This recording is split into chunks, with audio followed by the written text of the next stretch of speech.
All right, welcome back to the JELI Cards podcast, where John and I are spreading the love of the hobby. This is episode 80. You can listen to all our episodes on both Spotify and Apple Podcasts, including YouTube now. And if you are enjoying these topics, please give us a rating and a follow on both Spotify and Apple. John, even though I said it's episode 80, technically today is officially our 100th episode of the JELI Cards podcast. Oh yeah. Congrats, Jason. Good job. No, congrats to you. And thank you for doing the podcast with me. Almost pretty much. I mean, there was only I think maybe a handful of weeks that we didn't post. But other than that, we've been going strong almost every single week since, was it November of 2022? Yeah, every week for almost 2 years now. Over 2 years now we've been doing it.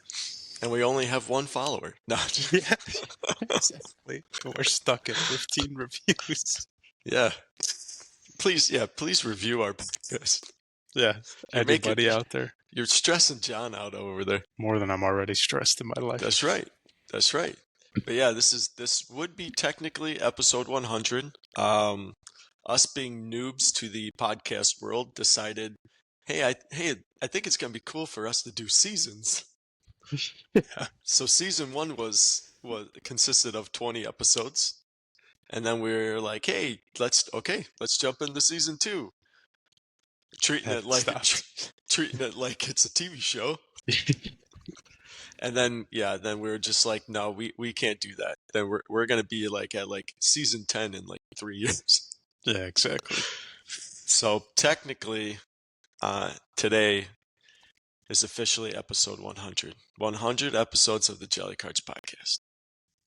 That's awesome. I think we should definitely shout out Jason as well, because Jason is the one who's behind the scenes doing the editing, downloading apps, making sure that the clips get posted to Instagram and other places. So shout out to you, Jason. This is it's been a lot, but looking back, I'm really happy that we did it, because it's nice to talk sports cards and talk the hobby with your friends for just at least an hour of the day, or an hour of the week technically. Yeah, it's one of the few things that I get to look forward to in my weeks. Preach, brother. Preach. It's the podcast. Little hour of the day that I'm like, okay, I can talk some hobby, I can talk sports, cards, even if we're yelling at each other about Ohtani or Dak Prescott, whoever it is.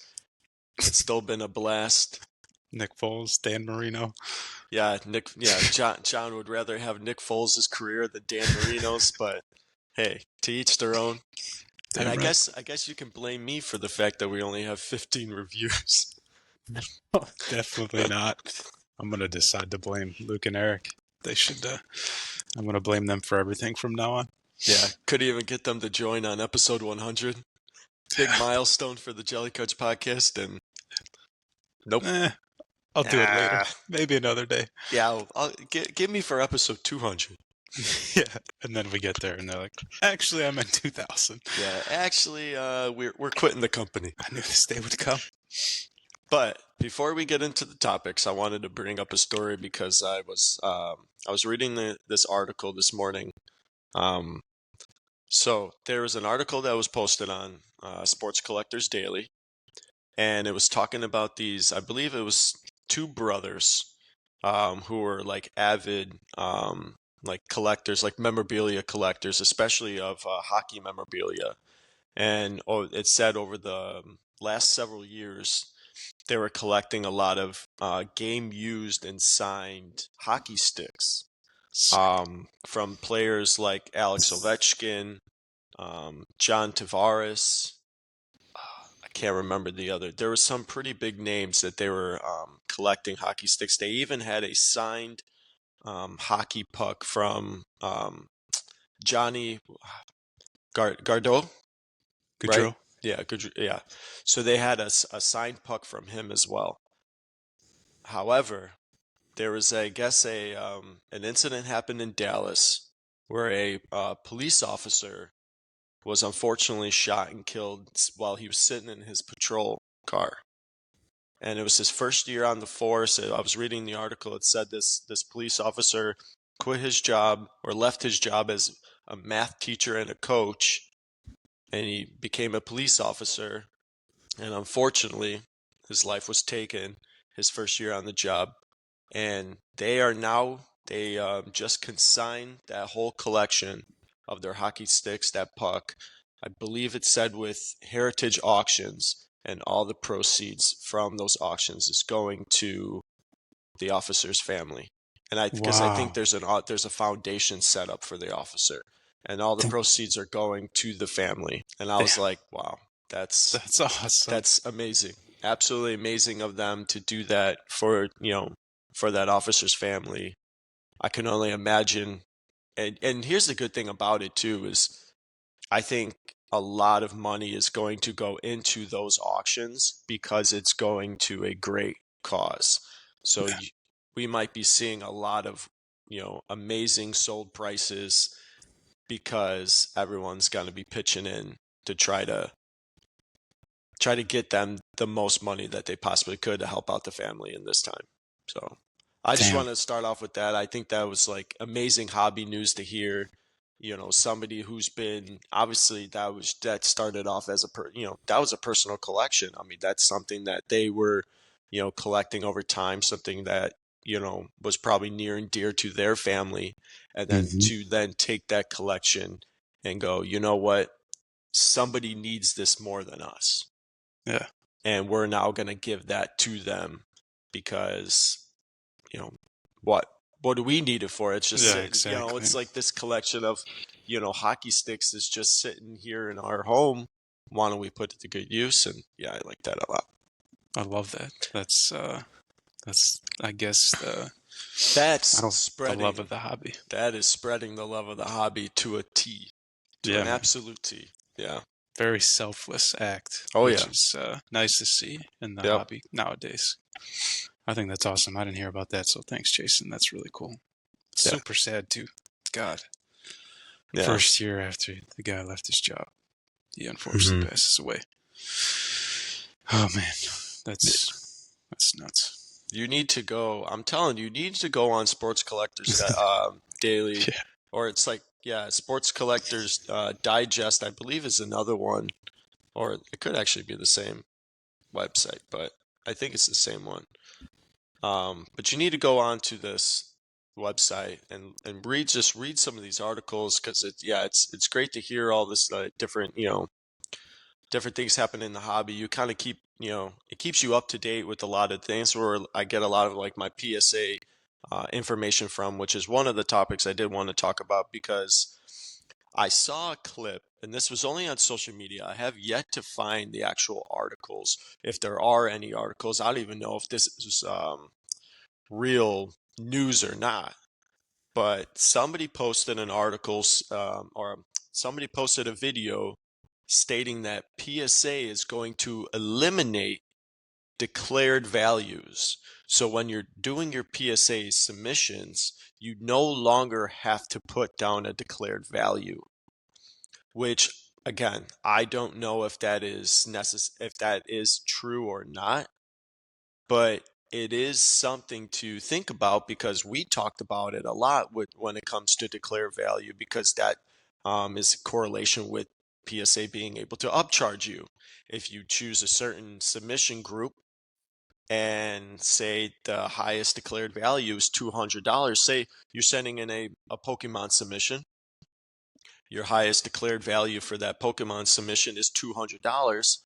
Well, if you're sending a Charizard, a base set, hollow Charizard, more than likely you're going to end up getting upcharged, because that Charizard is going to cost more than $200.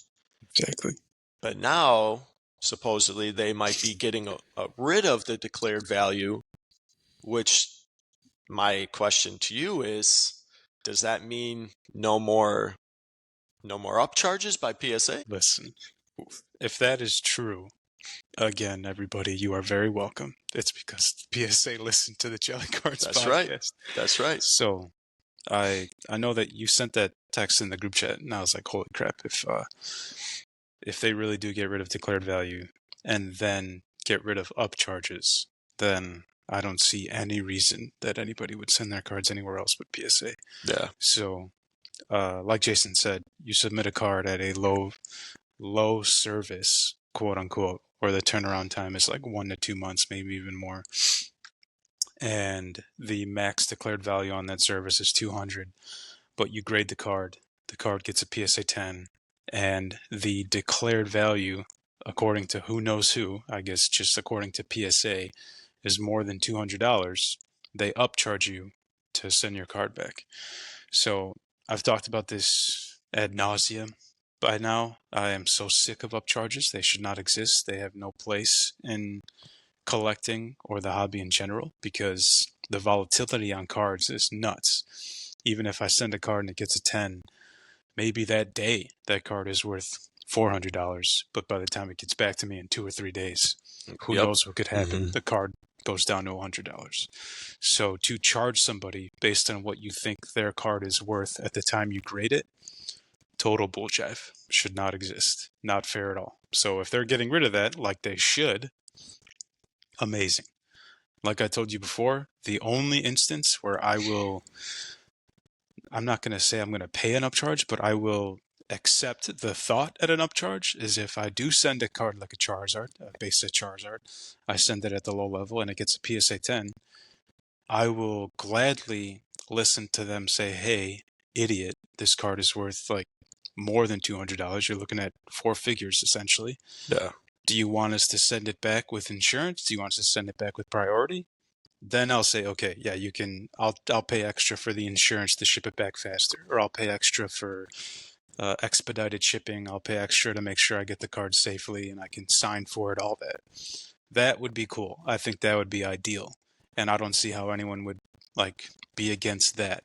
And you could even say no. You'd be like, nah, I'll pay my grading fee and please send it back how you send back all my other cards. So, yeah, man, I really hope that this is true and that they're getting rid of upcharges. I hope that it just becomes like a turnaround time fee. If you want it faster, pay more money. Fine, whatever, cool. Yeah. Mm-hmm. So yeah, I hope so. But how are you feeling about it? What do you think?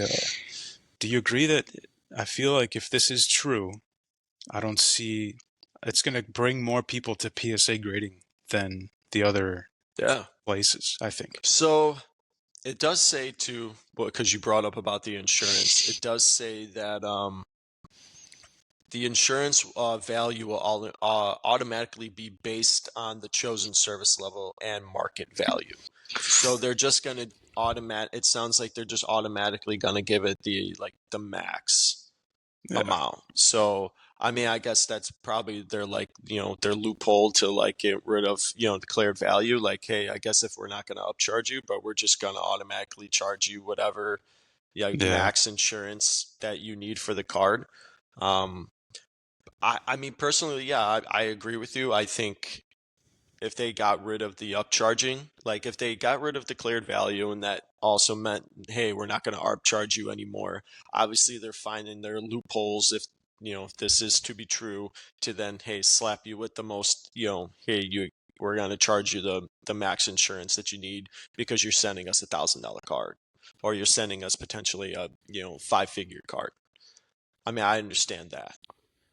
But which in your opinion, why wouldn't you want the insurance? Like if you're gonna send a 5-figure card, why would you want the max insurance on it anyways? Because you want to make sure that this card, I mean these cards get sent back in the mail. Like Yeah, exactly. everybody who in the hobby who has to deal with mailing cards out, shipping cards out, like there's those possibilities that They'll send it via media mail. yeah, I mean that card's gonna end up disappearing. It Yeah. happens, but um, I do see PSA trying to do a lot. Like they are really changing the way that they're operating, and especially they're changing that they're doing things that other grading companies are not doing. And now if say SGC follows suit, which they might now that they're kind of under the same owner, the same company owns both SGC and PSA. I don't see how SGC won't follow suit and do Yeah. similar things now that PSA is doing, but they're doing things different than SGC. They're doing things different than BGS is doing, or any of the other, smaller grading companies. They're really making sure that they're setting themselves apart and keeping their business to where it is, or continue to keep growing their businesses. Like, another thing I wanted to talk about with PSA is they're doing now, obviously PSA's doing consignments now. You can sign, you can set your accounts up for the vault, and then once your cards were in the vault, then you can choose the option to then consign your cards with PSA. They'll list them on their eBay page. Now PSA is changing that.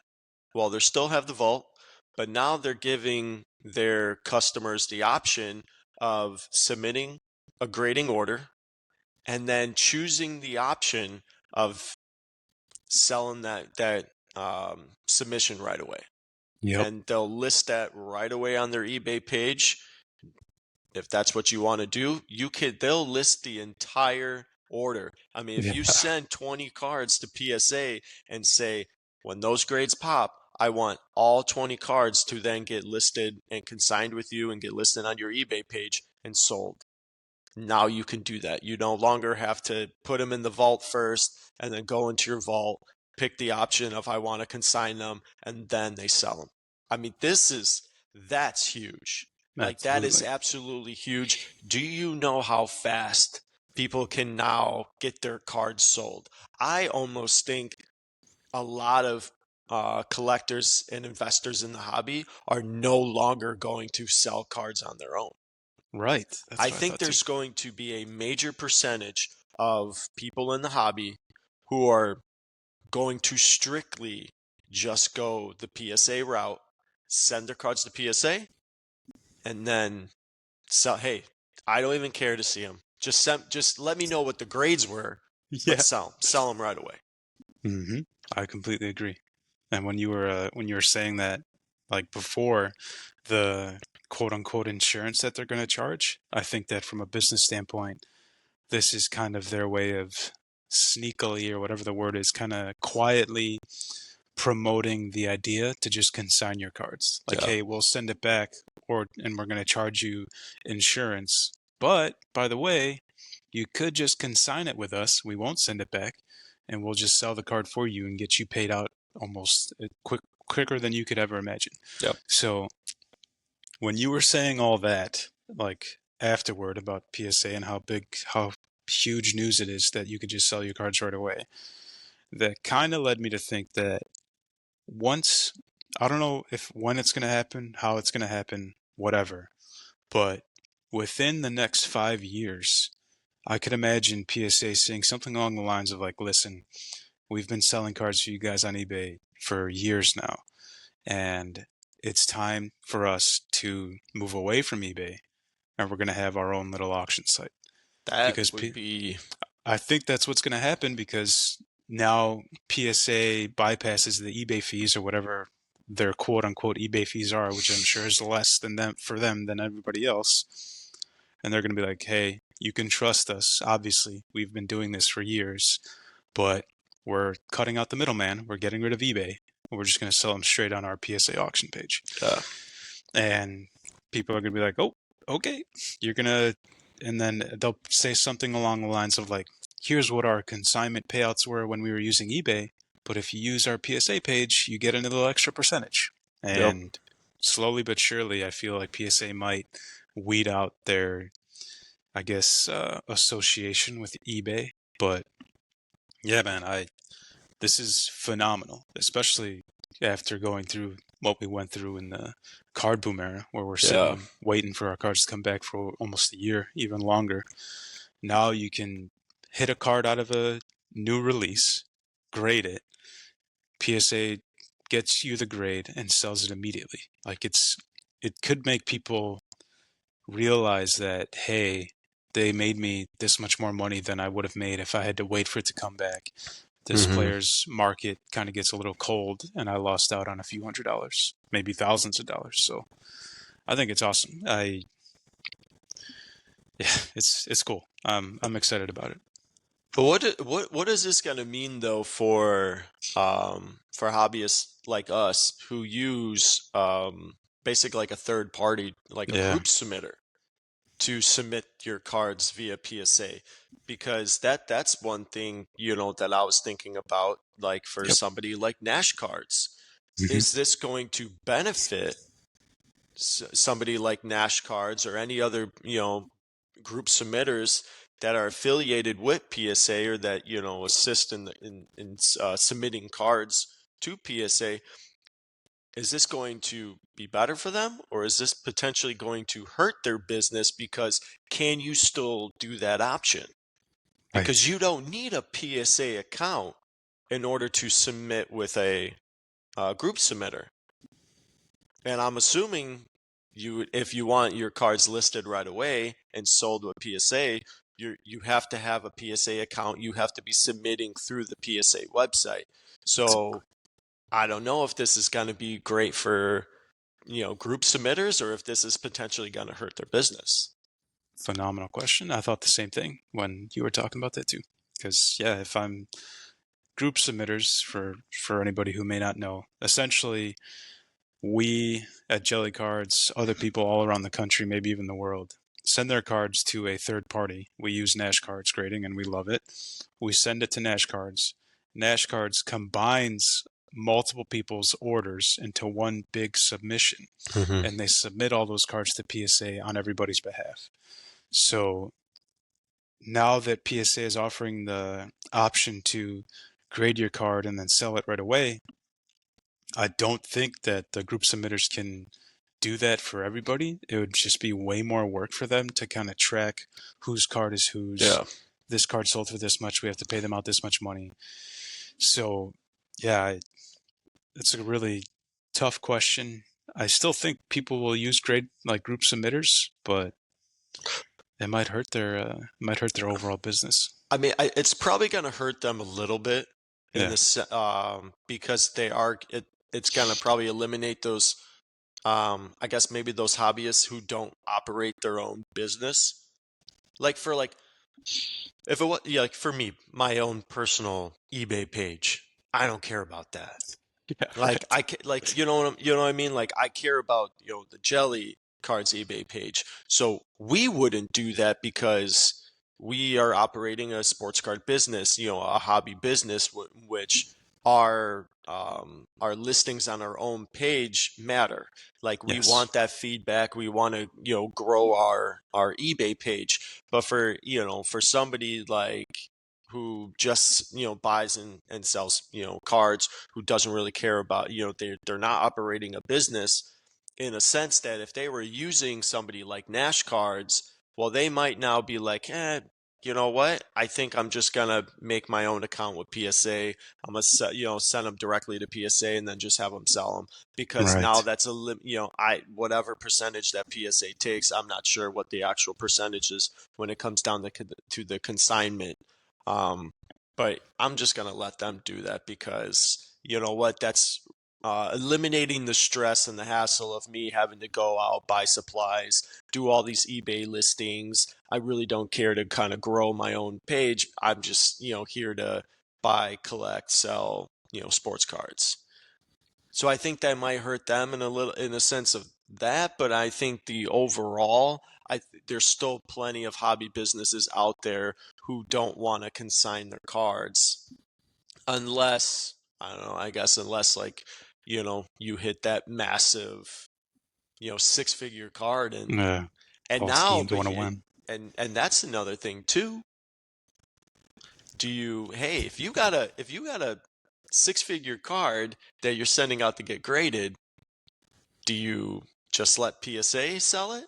Do you get the card back and send it to Golden? I mean, our company, PSA could send it to Golden too. They have that link as well. but do you want to then go, because PSA is going to go, no, I'm gonna list it right now. Oh, Golden it's true. says, hey, we'll put it in our winter auction, or hey, Yeah. we're gonna, Yeah.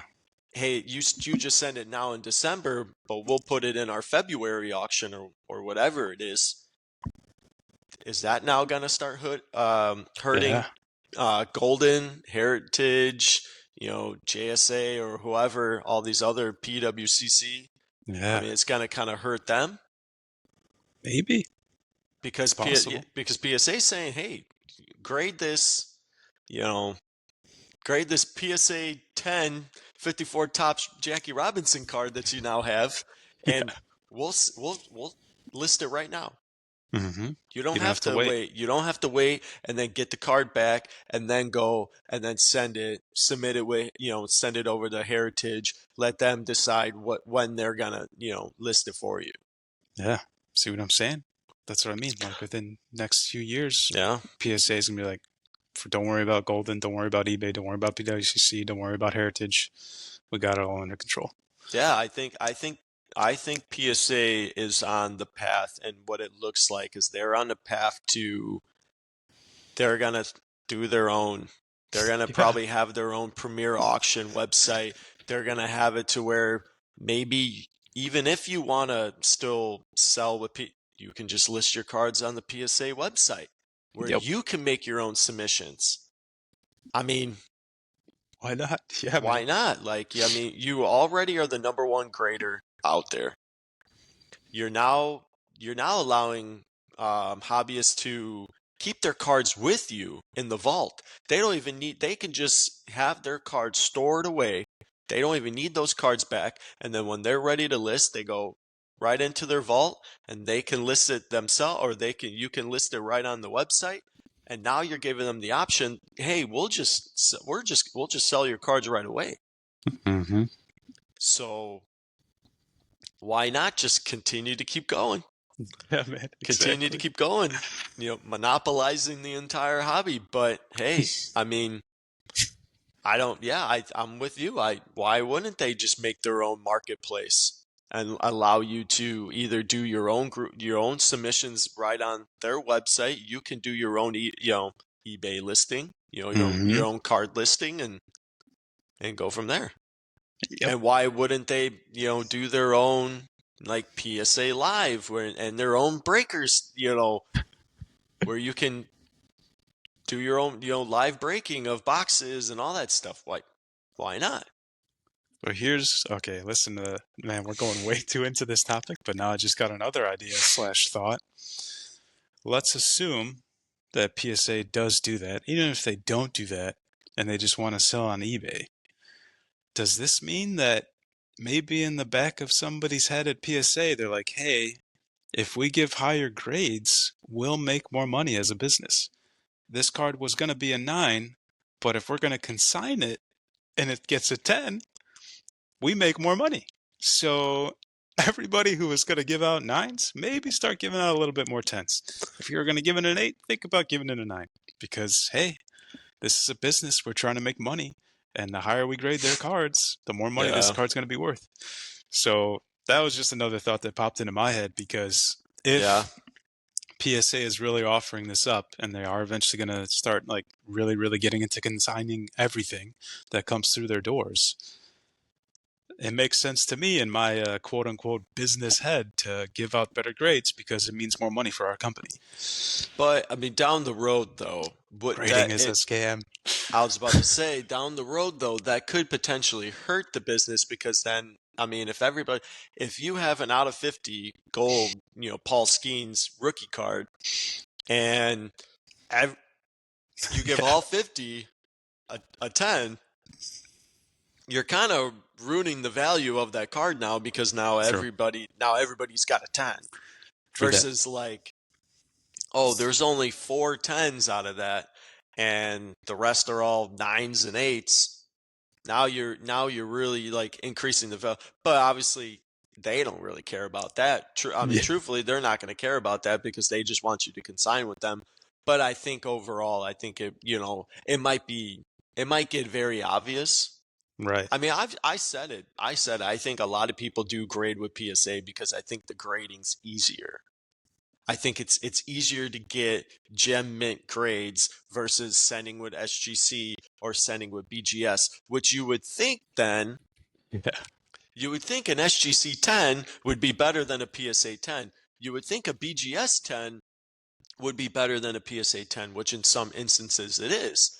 But at least like if it's harder to get grades with different companies, why are those grades not sell for a higher amount than PSA? Like I don't understand why PSA still just dominates everybody, but like Exactly. everybody's getting tens. Like if you go on the website and you look at a pop report, I mean there's 8,000 tens out there.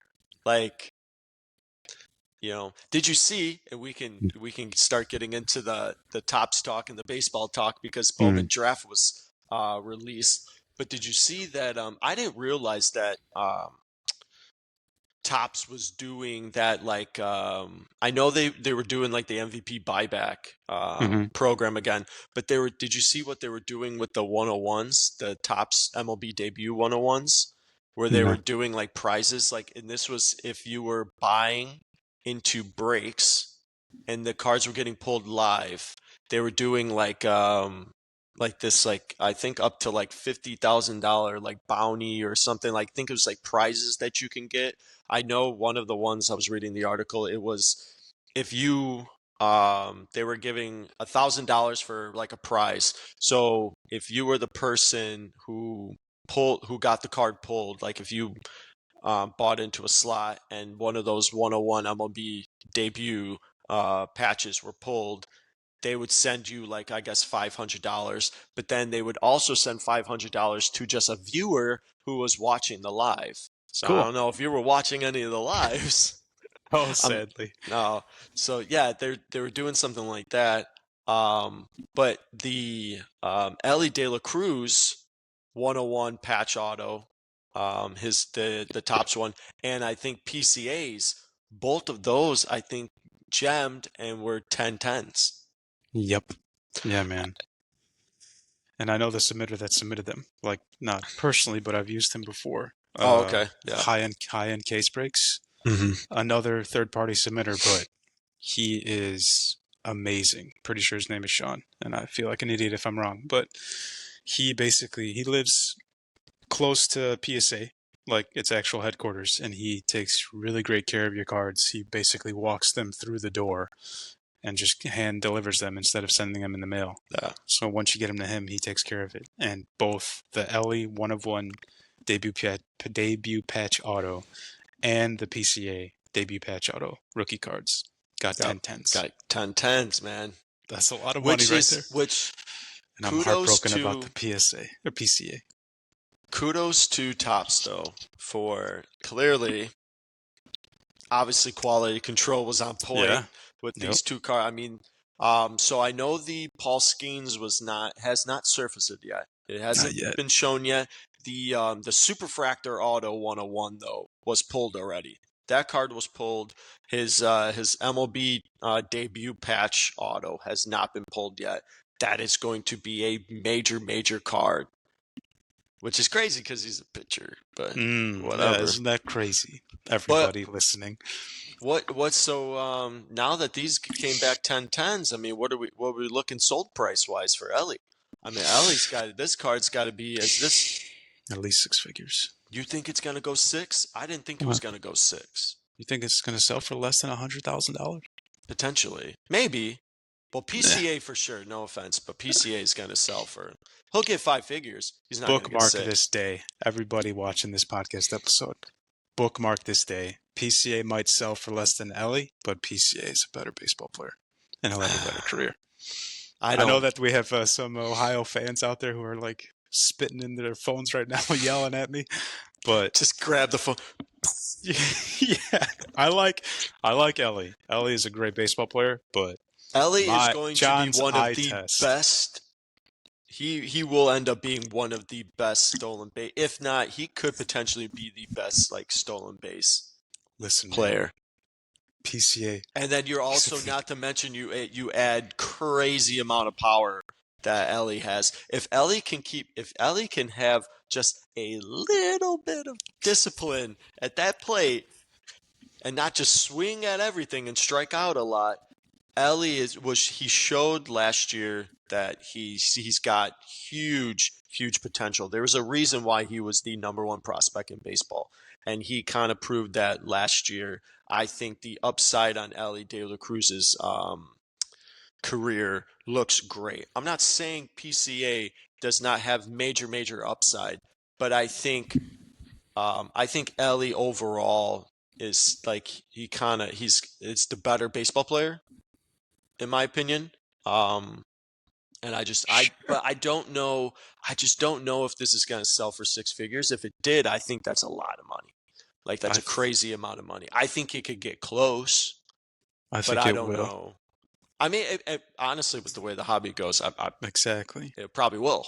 Um, And the reason being is because like it's essentially Acuna Jr. but younger. yeah, I don't know how old Ellie is, but yeah, Ellie's a great player, and his card market, especially in the modern hobby, is way too much money. But that's just the way the hobby operates now. So somebody out there who's a big Reds fan or just a big baseball fan and wants to have the next great player, they're going to pay a lot of money for Ellie, and it's because he's so quote unquote electric. He's fast. He's gifted. He's got power. yeah, He's got everything. But yeah, man, I'm telling everybody now, bookmark this day because PCA, in my opinion, and John's, nobody not affiliated with MLB scouting eye test PCA is, I think, is a better player, and I think he's going to have a better career.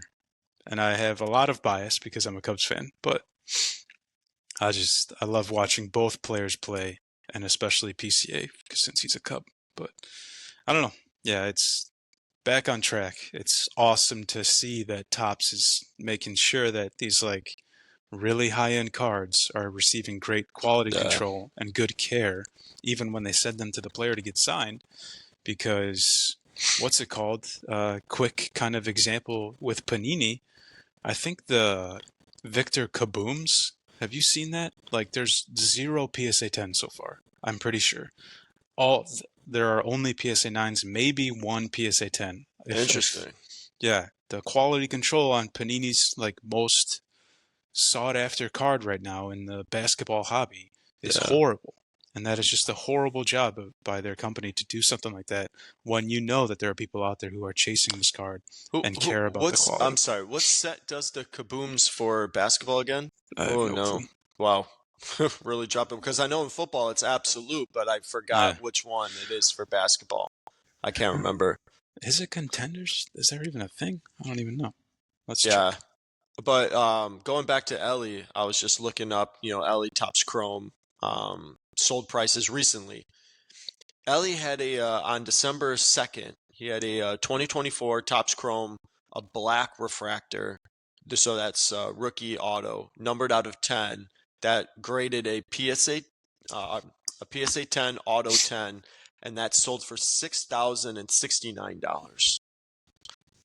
And that was in the PSA vault. So Damn, that was nice. probably just graded, put it in my vault, sell it right away. You know, I mean, here's the thing though. Was it smart to sell that card on December 2nd? Nope. Or should you waited until like April 1st or whatever when when the Yeah, first game of the season's going and then sell that card then? I said no way too confidently, but I would not have sold that card on Yeah. December. For the basketball, it's Crown Royal. Crown Royale. Crown. Oh, okay. Oh, okay. Oh, yeah, I Yep, wouldn't have guessed that. exactly. But But even Ellie's just like a refractor, a Topps Chrome refractor in a PSA 10 sells for like $70. I mean, there's major upside to Ellie. But here's another thing too. So if you're big in like collecting baseball cards, and now obviously Topps is heavily um, putting emphasis on these MLB patch debut, and you can get them only. I think they're only able to get them out of Topps update. I think they wait until Topps update because now you have um, yep. your rookie class. Mm-hmm.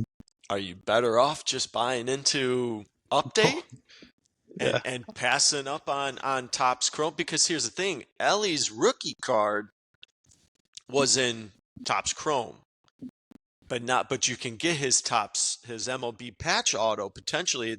You can pull the patch auto out of update But if he has any rookie cards in update, it's technically not the real rookie. And I always hated when they Me did too. that, when rookie cards get Topps Chrome rookie cards, but then they also have a Topps Chrome update rookie card, because you're slapping it on the update one, but his first print of the rookie would came out of the first Topps Chrome.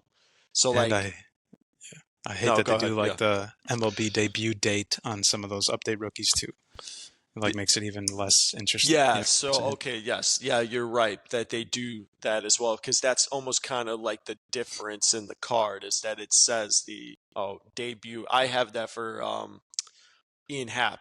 I have Nice. one of my PSA 10 Ian Happ rookies was his MLB debut one from Update, but it wasn't like the legit one. But Exactly. if you're a baseball card collector, are you better off just buying into Update? I'm gonna say no for the. I hate the thought of buying into a product chasing a one of one.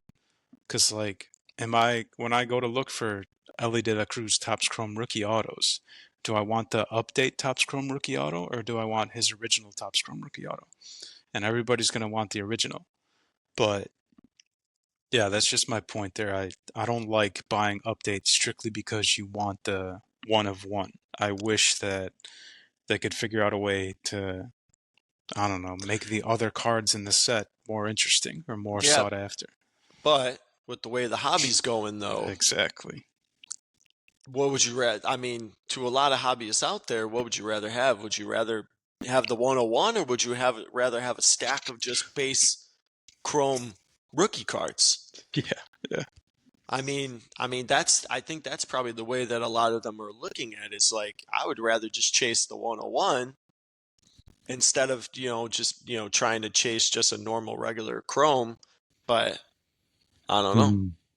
Yeah, if I had the same amount of money to spend, I would spend it on regular Top Scrum. I wouldn't spend it on update because I'd rather have a bunch of LE based Top Scrum rookies than a bunch of LE based Top Scrum update rookies. Same goes for every other rookie card in each set. But in Top's defense, sometimes they do stuff like they're doing with this Paul Skeens. Like his true rookie card came out in update, I Update. think. Hmm. Yep, it's not Yeah, in he Top came in Scrum. update. I think it was the same for Juan Soto.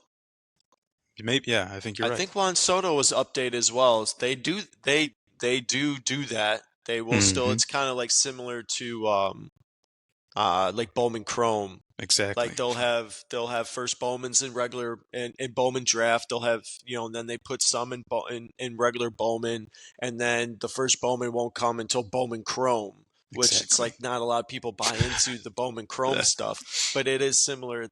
Topps doesn't always put all the rook. They will put it, and yeah, Skeens now his actual Topps Chrome rookie card is in update, which he had one sell on December 3rd. Paul Skeens had a Topps Chrome update rookie refractor auto numbered out of 499 PSA 10. This person put Pop 1, so at the time they must have had the only one sold, or the only one graded. That one sold for $1,550. I feel like that's low for just for right away, like for right away when this is like getting, released. And if this is supposedly pop one, the only PSA 10 rookie refractor auto numbered out of 499, and it sold for 1,500. Jordan Walker and Volpe had first Bowmans, just regular first Bowman base autos, like sell for 1,500. That's because Bowman's the best, man. No, That's what I was well, just it's all. pulling up. Yeah, I get it, but yeah, well, okay. Pull up a Paul Skeens rookie. No, His, first Bowman refractor auto. I'm just looking at the base auto. First Bowman base, PSA 10, Paul Skeens auto, November 27th, $1,200. Hmm. Yeah, and now I'm gonna find a refractor too, just for the hell of it, because we can compare apples to apples here. Trying. Damn, these are He's got a so ton of nice. Bowman. He's got a ton of Bowman Chrome. Not man. People must be. Ooh, wow! Look at this one. November 25th. He had a Bowman Chrome rookie gold lava refractor auto. Graded Gem Mint PSA 10. Auto got a 10. Sold for $2,800. Yeah, I found the Bowman Draft Refractor Auto PSA 10, Auto 10, October 6th, 1,675. So more than the Topps Chrome. So more than the Topps Chrome. Yep. I And mean, I this was still before think, the Rookie of the Year announcement. yeah. But how do you feel about the Topps now doing the card with his girlfriend in it? Yeah, man. Girlfriend, fiance? What? Girlfriend, I think. I think so. But still, like, again, just hey, Mm-hmm. let's go ahead and make this a card. I don't know why that needed to be. I mean, it was funny when you watch the video. It was really funny. Like he's just like, yeah, thanks. Yeah, right. Yeah. I'm super excited. Yeah. And she's like super bubbly right next to him, like so proud of him. And he's just, yeah, it's an honor. Yeah. It's an honor to But be again, nominated. Topps looked at that and went, this is a great moment in time. We need to make a Topps Now card out of him and put autographs on it and make it a 101. Just, I don't know, man. Just It's the everything. hobby world we live in now. Just make everything into a sports card because people will buy it. It's just feeding into our addiction, our card addiction, that we have to go out and get these cards. Mm-hmm. Some people, not everybody. No. But this is that kind of, you're entering I feel like we had this discussion many episodes ago, where I think you said that we're kind of, I don't know if you said it, but we're entering essentially a new junk wax era. Like, what's going to happen to all those Topps Now cards 3 to 4 years from now? No one's going to want the base. Like, am I going to be looking for a base Topps Now card of Paul Skeens and Livy Dunn? Like, no, I don't think so. They're going to find them for like 5 cents in some sort of value bin. Yeah. Buy 10 of them for a quarter. I think that's ultimately what's going to happen to a lot of these like Topps Now cards and everything. A lot of these like kind of special cards that they're making. I mean, unless you got the 101 or something, they are going to end up just in like who, like you said, who's going to be going back and collecting it? No one's going to go back and collect that. Yeah. And if you are interested in collecting, like, hell yeah, that's awesome. I'm just saying wait is my point. I'm not saying that the cards are total garbage, because there are people who collect and love to collect, and we love those people. And if you want a Paul Skeens Livy Dunn card, don't buy it right now. We're just trying to save you some money here. I think that a few years from now, you can, maybe the base card sells for $2 right now. I have no idea. But in a year from now, 2 years from now, you can get it for 50 cents. So just wait and save your money is my point. But another point I'm trying to make is that Topps is just contributing to the over printing of sports cards, over printing of Pokemon cards, and just using, I don't know, supply demand logic. It's affecting the cards market in a negative way. That's all. Jason's stuck in his eBay searches now. No, because now I started looking into because Bowman Draft was released, and we wanted to talk a little bit about Bowman Draft, but as I'm trying to like go through, well, it was just released on what, the 12th? Quote unquote actual release day was yesterday, 12/4, but the pre-releases came out like weeks ago. That's what I meant. That's what I meant. I'm trying to see if people were already like selling cards and stuff, because this, again, like we said, like we have talked about many times before. I think overall, when it comes down to baseball cards, I think Bowman Draft gives you the best bang for your buck. And there's a lot of players in this set that have big potential to make you a lot of money. Of course, obviously Travis, Bananarama, Bazana. Bananas in pajamas. Yeah, that's us, man. We're the bananas in pajamas. But Travis Bazana, he's got a lot of potential that could make you a lot of money. I talked about obviously Nick Kurtz. I think Nick Kurtz, who I think was the 4th overall pick, I think he could make a lot of money. I think, he could be a sneaky, even though he was a high draft pick, I still think he's like a sneaky buy in it. I know you were kind of in your John spiral this morning, being like, hey, can we please buy the Angels for $700 in a 4 case break? And I'm like, hey man, what? Hey man, Whatever, go I for was like, it. hey, what about Kurtz though? Yeah. Tossing Kurtz and you got yourself a deal. But now that Bowman Draft is officially released, um, who are your top looks? Like who should be, if you're a baseball collector, who who you should keep an eye on? Okay. So top looks, quote unquote. I'll give you like the best players to buy. Travis Bazzana is one of them for sure. Yeah, And I texted you guys that I wanted to buy the Angels because of Christian Moore. yeah, Christian Moore, very solid numbers for the Angels, good Angels prospect. And I think he has high upside. I like Kurtz as well. I agree with you that I feel like Kurtz's cards should be selling for more than they currently are. I feel like Bazzana and Moore are getting more attention than they should yeah. compared to Kurtz. But I'm going to give Cam Smith a plug for the Cubs. I like his potential. He's probably a top 5 auto in this case, in this set release. I think first, Caglione. I don't Caglianone. There's a Royals prospect. I'm going to find him now because his cards are selling for a lot, and he's also a good player. So Jack Caglianone for the Kansas City Royals. His first autos are in this set, and he's getting a lot of attention too. So those are like the top chases, I would say. There's also some pitchers in here, which Jason's not interested in, and a lot of people are not interested in. But Paul Skeens, I know he's an outlier because he's a freak. He's not a normal person. But when you You know get who I'm pitchers, shocked that you haven't, I'm sorry to cut you off. I'm kind of shocked that you haven't mentioned I have a because list. you are so big on you really like buying into Colorado Rockies. Yep, Is Jared not Charlie Condon? Conway, Not Charlie Conway. Charlie Condon? Condon. Condon? Yeah, probably. That's probably way better than how I said it. He's an outfielder slash third baseman. Kid is 21 years old and he's 6'6". He's 6'6", 216, man. And he is ranked number 11. Travis Bazzana is ranked 12. And he was drafted in the first round. He was the 3rd overall pick.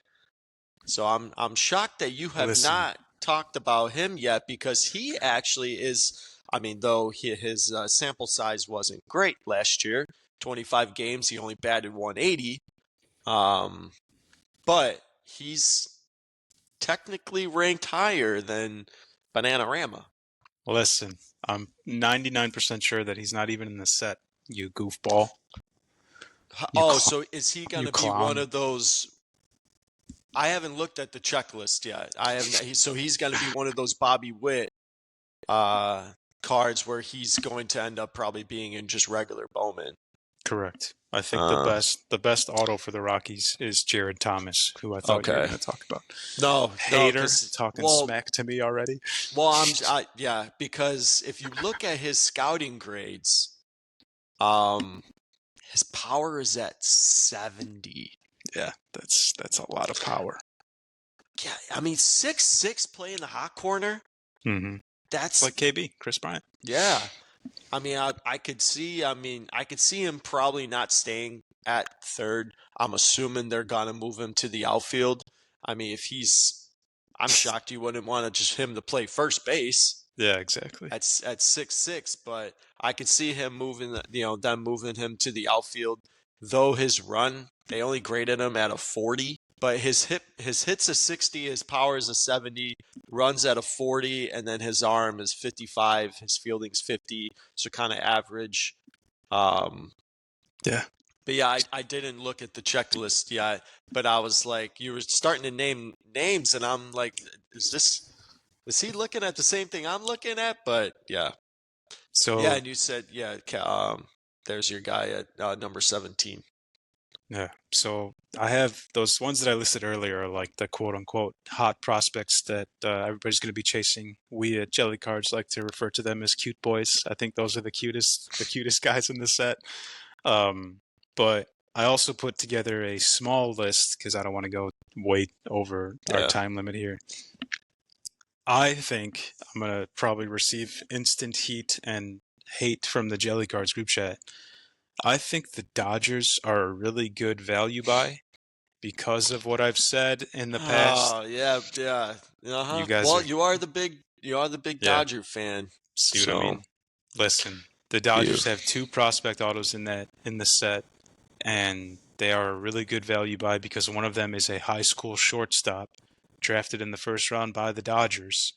And like I've said many times, if you are going to buy into Bowman Draft and you have no idea who to buy into, what team to buy, unfortunately, the Dodgers are usually a good buy because their development for their prospects and just their team in general is amazing. On top of that, they have like an insane freaking MLB budget. So the Dodgers are always a good buy. I also love buying the Rays a lot because they too develop prospects well. Same with Baltimore. Those are my top three teams. But anyway, if you're looking to buy a team, I would recommend the Dodgers. But if you're looking to buy players, my favorite value picks currently are Carson DeMartini for Philadelphia, Jared Thomas for Colorado. I always buy Colorado because they're so cheap and nobody really cares about Colorado prospects besides me. You're right. Uh, You are uh, right. Ryan Waldschmidt for Arizona, Carson Benj for the Mets, and Connor Griffin for Pittsburgh. Those are my top picks. I think that their current card value doesn't reflect their potential that I've looked at based on stats and things like that, scouting reports.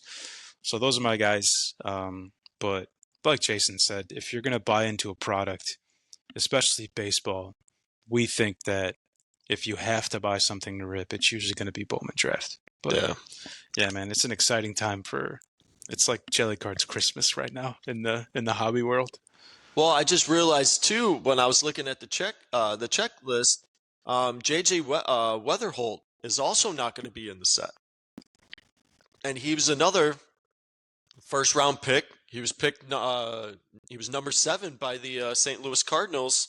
He's a shortstop slash second baseman. He's 22 years old.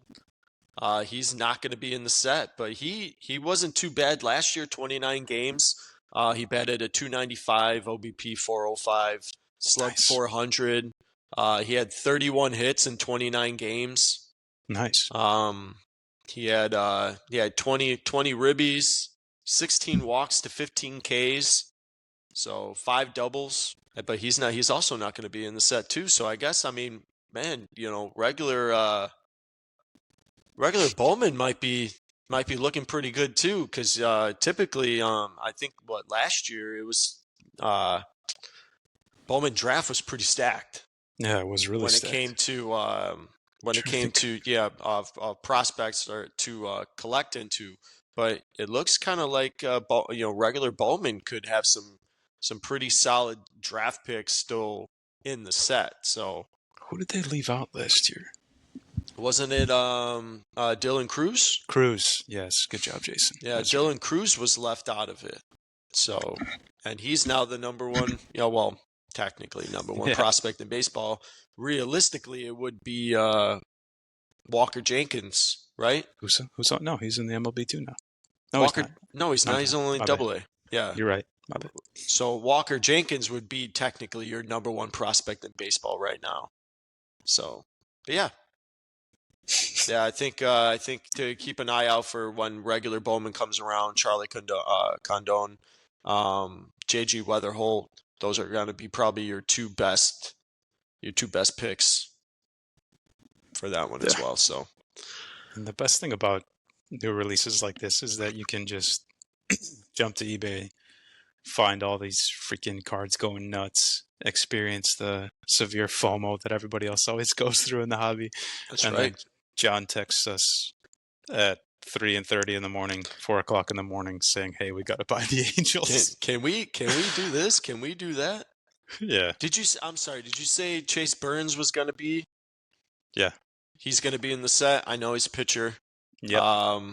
But oh wow, I didn't realize he's from Wake Forest. Yep. Cool. Pretty cool. But he I didn't know, play it man. all last year. Yeah, but he's a really good pitcher in the Reds organization. Uh, Yeah. the Reds do pretty well when it comes to pitching. So, yeah, wow. They graded him a 70 on the slider. He's good, man. Hey, man, Paul Skeens might change the way people look at pitcher prospects now. He might start adding some good value to I cannot wait to pitchers. This is another personal hobby secret of John's. I think Paul Skeens is the guy today for the NL, and I know that Skubal just won the Cy Young, but Jackson Jobe, man, watch out. I have a real strong feeling that Jackson Jobe, I think they only brought him up to pitch in the bullpen this past year, but this upcoming year and years to come, God willing, he stays healthy. Jackson Jobe is going to be a dominating force in the AL. And if I had some extra money to throw around, I'd probably buy up some Jackson Jobe autos. But I've been wrong many, many times. So that's right. Both of us have. Yeah, let's not get too crazy. But my general point is pitchers need more love in the hobby. Paul Skeens is going to pave the way for that happening. And I'm excited to where the pitcher market is going to go in the future for all pitchers. And I think that's a good spot that we can end on. So if you want to take it away, once the set, starts to gain some traction and there's some sold prices, we'll definitely do an episode where we'll break it down, talk about, sleeper picks, people that, other prospects that are going to be in the set that you can be like sneaky value. Oh, yeah. But I think this is a good spot to end, so take it away.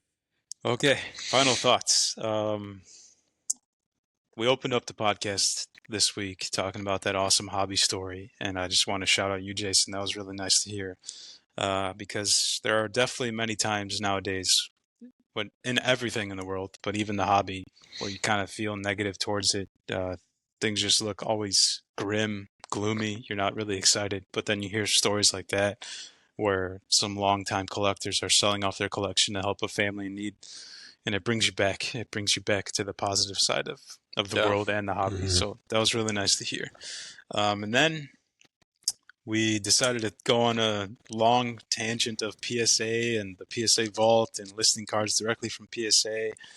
And then we finally got to touch on Bowman Draft. So thank you, everybody, for listening. Like Jason, so we've been doing this for so long now that we are now on 100 episodes in the Jelly Cards podcast history.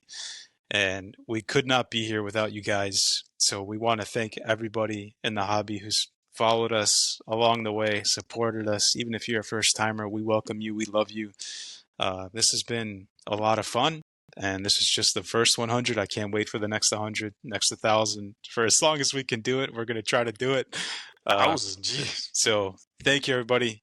We appreciate you. Please, even if you're a newcomer or if you've been following us forever, you can listen to the Jelly Cards podcast on Apple, Spotify, and YouTube.